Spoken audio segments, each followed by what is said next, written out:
Halo anak-anak kelas 8, selamat pagi. Nah, ketemu lagi di pelajaran MEM, yaitu pelajaran Bahasa Indonesia. Nah, minggu yang lalu kita sudah melakukan Zoom. Kita membahas mengenai mengidentifikasi unsur pembangun teks puisi. Nah, hari ini kita akan membahas dengan topik menyimpulkan unsur pembangun dan makna puisi. Nah, yang pertama kita akan bahas kesatuan unsur pembangun puisi. Unsur pembangun puisi yang terdiri atas struktur batin dan struktur lahir, ya, ini tidak dapat dipisahkan karena kedua struktur tersebut saling mendukung dan saling melengkapi. Nah, sebagai suatu kesatuan, unsur pembangun puisi membantu pembaca untuk memahami puisi secara keseluruhan. Dengan demikian, pembaca perlu mengidentifikasi setiap bagian struktur puisi dan saling menghubungkannya. Misalnya, struktur batin berupa tema dapat disimpulkan berdasarkan hubungannya dengan pemilihan kata dan citraan yang disampaikan oleh si penyair, ya. Nah, seperti contoh puisi di bawah ini, perhatikan ya. Di sini ada satu bait puisi, ya. Nah, penggalan puisi tersebut menggunakan majas personifikasi karena mencirikan benda mati dengan manusia. Nah, kata menyindir dikenakan pada sungai yang berada di tengah-tengah kota besar untuk menumbuhkan rasa simpati dan prihatin kepada pembaca. Nah, hal tersebut merupakan sikap penyair terhadap suatu masalah agar pembaca menangkap maksud pembahasan suatu masalah dalam puisi tersebut, ya. Nah, yang kedua yaitu pemaknaan puisi. Nah, menentukan kesatuan unsur pembangun puisi seperti yang sudah dijelaskan sebelumnya, ya. Ini merupakan cara mengetahui isi dan makna puisi. Nah, di samping membaca dengan sesama, pemahaman terhadap puisi dilakukan dengan memaknai setiap kata yang terkandung di dalamnya.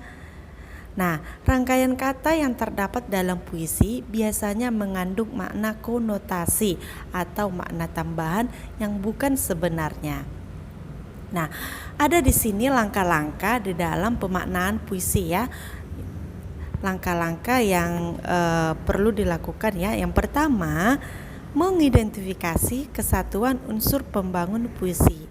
Nah, mengidentifikasi ini maksudnya kita akan menentukan bagaimana kesatuan unsur pembangun puisi, bagaimana kesatuan antara struktur batin dan struktur lahir.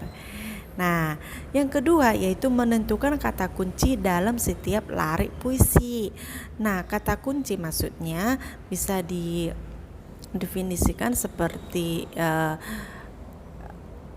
pilihan kata, ya, atau diksi dalam setiap lari itu kan baris. Nah, jadi setiap baris itu memiliki kata kunci. Nah, itu yang perlu kita tentukan, ya. Terus yang ketiga yaitu mengaitkan makna puisi dengan kehidupan nyata.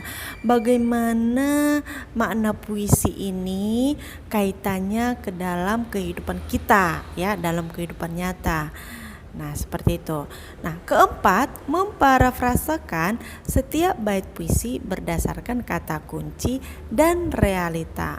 Memparafrasekan ini maksudnya mengubah ke dalam bentuk cerita, ya. Jadi dalam setiap bait puisi kita akan ubah ke dalam bentuk cerita, ya, berdasarkan kata kunci dan realita. Terus yang terakhir yaitu menyimpulkan keseluruhan isi puisi berdasarkan data yang telah dihimpun.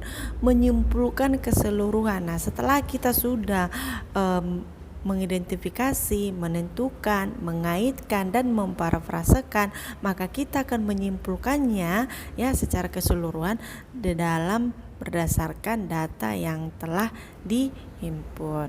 Seperti itu, ya, Nak, ya. Baik. Nah, begitulah cara menyimpulkan unsur pembangun dan memaknai puisi. Nah, anak-anak, demikian materi kita hari ini, yaitu menyimpulkan unsur pembangun dan makna puisi. Nah, untuk tugasnya nanti akan kirim melalui Google Drive ya. Nah, sekian dari Mem. Tetap jaga kesehatan ya nak, jaga kesehatan, tetap menggunakan masker jika bepergian ya. Sekian dan terima kasih.